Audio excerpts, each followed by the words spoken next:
حضرت عمر بن میمون رضی اللہ تعالی عنہ ان کو روایت کرتے ہیں، حضور نے فرمایا اغتنم خمسا قبل خمس، اس شخص کو واعظ کرتے ہوئے فرمایا پانچ چیزوں سے قبل غنیمت جان لے۔ وہ 5 چیزیں کون سی ہیں جن کو 5 چیزوں سے قبل غنیمت جاننا ہے؟ اب سنیے حضور کیا فرما رہے ہیں، شبابہ کا قبل حرام کا، اپنی جوانی کو بڑھاپے سے قبل غنیمت سمجھ لے۔ آج جوانی ہے، کل نہیں ہوگی۔ جوان اپنی توبہ کو مؤخر کرتا ہے، کہتا ہے بوڑھا ہوں گا تو میں ہوں گا اور مسجد ہوگی، اور اس طرح جوانی برباد کر دیتا ہے۔ جوانوں، عبادت کا جو لطف جوانی میں ہے وہ بڑھاپے میں نہیں ہے۔ سحری کے وقت اندھیرے میں کھڑا ہو کر کے مصلی پہ آنسو بہانے کا جو مزہ جوانی میں ہے وہ بڑھاپے میں نصیب نہیں ہوگا۔ بڑھاپے کا ایک اپنا لطف ہے، لیکن جس طرح ہر کام کا ایک مزہ جوانی میں ہے، ہر کام کا بھانکپن جوانی میں ہے، اللہ کو منانے کا اور اس سے لو لگانے کا دور بھی جوانی ہی ہے۔ اور حضور نے فرمایا وَشَابٌ نَشَأَ فِي عِبَادَةِ اللَّهِ، وہ جوان جس کی جوانی اللہ کی عبادت میں گزری، کل قیامت کے دن جب کوئی سایہ نہیں ہوگا، اللہ اس جوان کو اپنے عرش کا ٹھنڈا سایہ نصیب فرما دے گا۔ یہ کتنا بڑا اعزاز ہے جو جوان کو دیا جائے گا۔ تو فرمایا شبابہ کا قبل حرام کا، اپنی جوانی کو بڑھاپے سے قبل غنیمت سمجھ لے۔ آج کوا ٹھیک ہے، آج ساری رات بھی قیام کرنا چاہے تو تھکن تیرے قریب نہیں آئے گی، لیکن بڑھاپے کے اندر تو چند قدم چل کے ہانپنے لگے گا، پھر کس طرح تو ساری رات قیام کر سکے گا؟ اس لیے جوانی کے ان حسین لمحوں کو غنیمت جان۔ جوانی مستی کا نام نہیں ہے، چوکوں اور موڑوں پہ کھڑا ہونے کا نام نہیں ہے، دہلیز محمد کی غلامی کا نام ہے، حضور کی چوکھٹ کی نوکری کا نام جوانی ہے۔ اقبال کہتا ہے شباب اپنے لہو کی آگ میں جلنے کا نام۔ آؤ جوانی کے مقصد کو سمجھیں، اس وقت امت کو جوانوں کی ضرورت ہے۔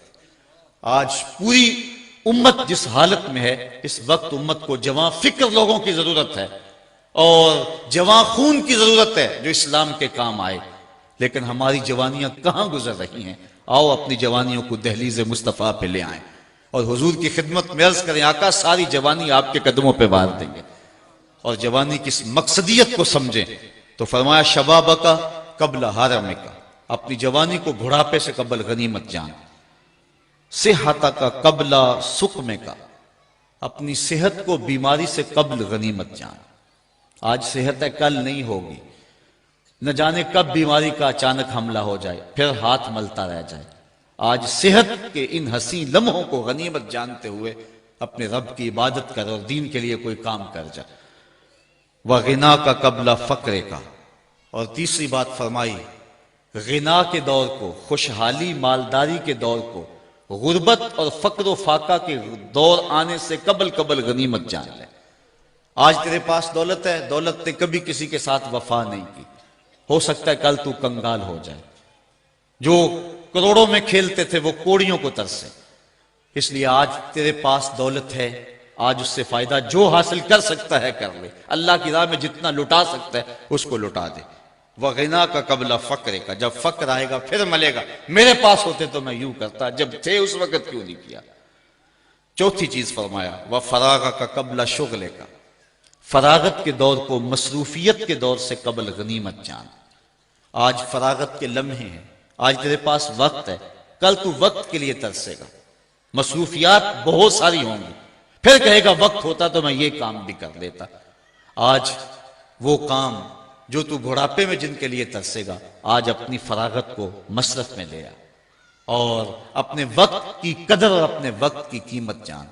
حضرت امام ابو بکر بن داسا علیہ رحمہ فرماتے ہیں کہ میں نے حضرت امام ابو داؤد سے سنا، وہ کہتے ہیں کہ میں نے حضرت نبی رحمت صلی اللہ علیہ وسلم کی 5 لاکھ حدیثیں جمع کی، پھر میں نے ان کا خلاصہ تیار کیا تو میرے پاس بچی صرف 4000 حدیثیں، ان کا بھی خلاصہ تیار کیا تو میرے پاس رہ گی صرف 800 حدیثیں، پھر میں نے ان کو بھی جب ملخص کیا، ان کا بھی خلاصہ تیار کیا تو میرے پاس صرف 4 حدیثیں رہ گئیں، اور کہا یہ مدار دین ہے، یہ اساس اسلام ہے، یہ اسلام کی جڑ اور اسلام کی بنیاد ہے۔ ان میں سے ایک حدیث انما الاعمال بالنیات، دوسری حدیث ان الحلال بین و ان الحرام بین، حرام بھی واضح حلال بھی واضح۔ اس کے درمیان کچھ شبے والے امور ہیں، جو شبے میں پڑ گیا حرام میں پڑ گیا۔ اور تیسری حدیث، من حسن اسلام المرء ترک ما لا یعنی ہے، آدمی کے اسلام کا حسن یہ ہے کہ وہ ہر بے مقصد کام کو چھوڑ دے، ایک ایک لمحے کی قدر کرے، ایک ایک ساتھ کی قدر کرے۔ وہ کہتے ہیں وقت ضائع نہیں ہوتا، اوروں کے کام آ جاتا ہے۔ آج ہم نے بحیثیت امت مسلمہ اپنا وقت کھو دیا اور دشمنوں کے کام آ گئے۔ آج ہم کار مذلت میں ہیں۔ ہم نے فراغت کے ان لمحوں کو جو اب بھی میسر ہیں غنیمت جاننا ہے۔ اسلام ہمیں ایک ایک لمحے کی قدر کا درس دیتا ہے۔ اپنی زندگی کو مرتب کرو، اپنے شب و روز کو ایک ترتیب کے ساتھ گزارنے کا مزاج بناؤ۔ سارا سارا دن پھٹے پہ بیٹھ رہنا اور ساری ساری رات چائے کے کھوکھے پہ گزار دینا اور حمام میں 3-3 گھنٹے جا کے گزار دینا۔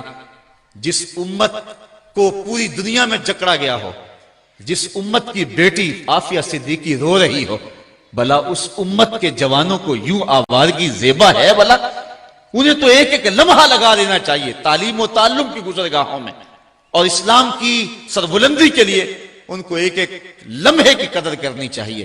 تو یہ اسلام کا حسن ہے کہ کوئی لمحہ بھی بے مقصد نہ گزارا جائے۔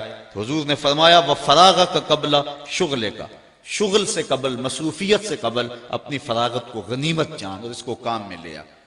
اور آخر میں فرمایا وَحَيَاتَكَ قَبْلَ مَوْتِكَ، اپنی زندگی کو موت سے قبل غنیمت سمجھ۔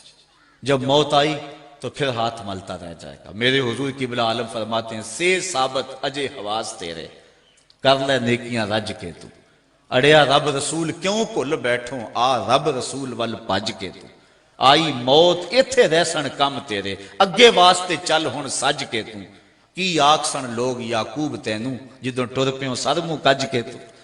جب کفن لپیٹ کے بکل مار کے چلا گیا پھر پچھتاوا ہوگا، کاش کوئی چیخ چیخ کے مجھے کہتا تھا، میں اس کی بات پہ لبیک کہا ہوتا اور اس کی باتوں کو سنا ہوتا اور من میں اتارا ہوتا۔ میں نے کانوں کی لذت لی اور چلا آیا اور میں نے ان باتوں کو من میں نہیں اتارا۔ کاش بندہ کہے گا مجھے ایک لمحہ دے دیا جائے، دوبارہ زندگی پہ پلٹا دیا جائے، میں تو پیشانی سجدے سے نہیں اٹھاؤں گا، لیکن پھر پچھتانے سے کچھ نہیں ہوگا۔ وقت پر کافی ہے ایک قطرہ بھی آب خوش ہنگام کا، جل گیا جب کھیت برسا می تو پھر کس کام کا۔ اس دن پچھتانے کا کوئی فائدہ نہیں۔ وَحَيَاتَكَ قَبْلَ مَوْتِكَ، تمہارے نبی تمہیں بیان کر رہے ہیں، تمہیں بتا رہے ہیں، تمہیں وقت کی قدر سکھا رہے ہیں۔ زندگی کو غنیمت سمجھ لو، صحت کو غنیمت سمجھ لو، فراغت کو غنیمت سمجھ لو، مالداری کو غنیمت سمجھ لو اور جوانی کو غنیمت سمجھ لو۔ یہ سب کچھ نہیں رہے گا، یہ ڈھلتے سائے ہیں، ختم ہو جائیں گے۔ اللہ اکبر۔ آئیے حضور کا ایک اور فرمان دیکھتے ہیں جس کو روایت کرتے ہیں حضرت ابو کبشہ انماری رضی اللہ تعالیٰ عنہ، انہو سامع رسول اللہ صلی اللہ علیہ وسلم، کہتے ہیں یہ بات میں نے حضور سے سنی ہے۔ کتنے خوش نصیب تھے جو حضور سے سنتے تھے، کتنے خوش نصیب تھے جو حضور سے گفتگو سنا کرتے تھے، حضور کا دیدار بھی کیا کرتے تھے۔ حضرت ابو ذر غفاری رضی اللہ تعالیٰ عنہ فرماتے ہیں سمیت و بے عوض و نیا، لوگوں میں نے حضور کی یہ باتیں اپنے ان کانوں سے سنی ہیں۔ کتنا ناز ہے انہیں۔ استاد ذوق نے اپنے شاگردوں کو کہا تھا آنے والی صدیاں تم پہ ناز کریں گی اے لوگو، تم نے ذوق کو دیکھا، تم نے ذوق سے باتیں کی ہیں۔ وہ کہتا زمانہ کہے گا یہ لوگ ذوق سے ملتے رہیں، استاد ذوق سے باتیں کرتے رہیں۔ یار جو استاد ذوق سے ملا ہے، آج کوئی لوگ ہیں اخبار میں چھپتا جی میں قائد اعظم کو ملا ہوا، جو قائد اعظم کو ملا وہ تو ناز کرتا ہے، جس نے اقبال سے ملاقات کی ہے وہ ناز کرتا ہے، جو استاد ذوق سے ملا ہوا ہے وہ ناز کرتا ہے۔ پھر وہ کتنا ناز کرتے ہوں گے جنہوں نے اپنی آنکھوں سے جمال محمد عربی کو دیکھا تھا۔ اس لیے وہ کہتے تھے لوگوں ہم نے ان کانوں سے حضور کی باتیں سنی۔ اور حضرت ابو طفیل اونچے ٹیلے پہ چڑھتے ہیں، 110 ہجری میں فوت ہونے والے سب سے آخری صحابی، ایک ٹیلے پہ چڑھ کے لوگوں کہنے لگے لوگوں میری جانب آؤ، میرے علاوہ کوئی نہیں ہے جس نے حضور کو دیکھا، صرف یہی آنکھیں رہ گئی ہیں جس نے جمال رسول دیکھا ہوا ہے، آؤ مجھ سے حضور کی باتیں پوچھے۔ لوگوں نے کہا صف لنا رسول اللہ صلی اللہ علیہ وسلم، اچھا پھر حضور کا حلیہ بیان کر دیجئے، اگر تم نے دیکھا ہے تو بتاؤ حضور کیسے تھے۔ تو پھر حضرت ابو طفیل حضور کا حلیہ بیان کرتے ہیں، 3 لفظوں میں حلیہ بیان کرتے ہیں۔ اگر حضور کے حلیہ بیان کرنے والوں میں نام لکھوانا ہے نا تو یہ 3 لفظ یاد کر لو، سوکھے لفظ ہیں 3۔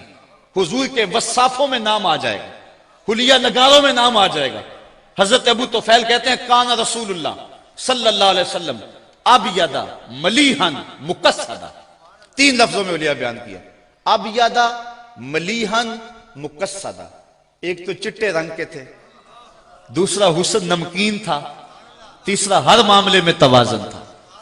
یہ یاد رکھ سکتے ہیں نا؟ اچھا اگر اوکھا ہے تو پنجابی میں بتا دوں، پنجابی میں پیر میر علی شاہ نے بتایا، مکھ چند بدر شاہ شانی، متھے چمک دی لاٹ نورانی ہے، کالی زلف تے اکھ مستانی ہے، مخمور رکھی ہیں نمد بری۔ عربی میں یاد رکھ سکتے ہو تو عربی میں یاد رکھ لو، نہیں تو پنجابی میں یاد رکھ لو۔ حضور کا حلیہ بیان کیا کرو، حضور کے حسن کی بات کیا کرو۔ تو حضرت ابو طفیل کہتے ہیں آؤ میں حضور کی باتیں سناؤں۔ تو حضرت ابو کبشہ الانماری رضی اللہ تعالیٰ عنہ فرماتے ہیں سامع رسول اللہ صلی اللہ علیہ وسلم، حضور سے سنا ہے میں نے، اللہ اکبر، انہوں نے حضور سے یہ بات سنی ہے۔ کیا؟ حضور نے ارشاد فرمایا سلاسن اقسم علیہن واحدثکم حدیثا فاحفظوہ، کہا لوگوں 3 باتیں تو ایسی ہیں جن پر میں قسم اٹھاتا ہوں، اور ایک بات میں ویسے ہی بیان کرتا ہوں بطور خبر، اس کو بھی سن لو اور یاد کر لو۔ تمہارا رسول کہہ رہا ہے کہ 3 باتوں پر میں قسم کھاتا ہوں اللہ کی کہ وہ ایسے ہی ہے۔ فرمایا چوتھی بات کی بھی خبر دیتا ہوں، اس کو بھی یاد کر لو۔ اب جن چیزوں پہ حضور نے قسم کھائی وہ 3 چیزیں کون سی ہیں سنیے۔ آقا کریم نے فرمایا فَأَمَّا الَّذِي أُقْسِمُ عَلَيْهِنَّ، بہرحال وہ چیزیں جن پر میں قسم کھاتا ہوں ان میں سے ایک یہ ہے فَإِنَّهُ مَا نَقَصَ مَالُ عَبْدٍ مِّن صَدَقَةٍ، کہا اس پہ اللہ کا محبوب قسم کھا رہا ہے، آمنہ کا لال قسم کھا رہا ہے، کہا اس پہ میں قسم کھاتا ہوں۔ کیا؟ پہلی بات یہ ہے کہ صدقے سے مال گھٹتا نہیں ہے۔ فرمایا اس پر میں قسم کھاتا ہوں، جو مرضی کہے، کمپیوٹر کہے کہ کمی آتی ہے، اکاؤنٹنٹ کہے کہ کمی آتی ہے، تمہارا منشی کہے کہ کمی آتی ہے، کیلکولیٹر حساب کرے کہ کمی آتی ہے، حضور فرماتے ہیں میں قسم کھاتا ہوں کہ صدقے سے کمی نہیں آتی۔ اس بات پر تو میں قسم کھاتا ہوں۔ ایک بات یہ ہے جتنا مرضی خرچ کرو راہ خدا میں، حضور فرمایا میں قسم کھاتا ہوں کہ کمی نہیں ہوگی۔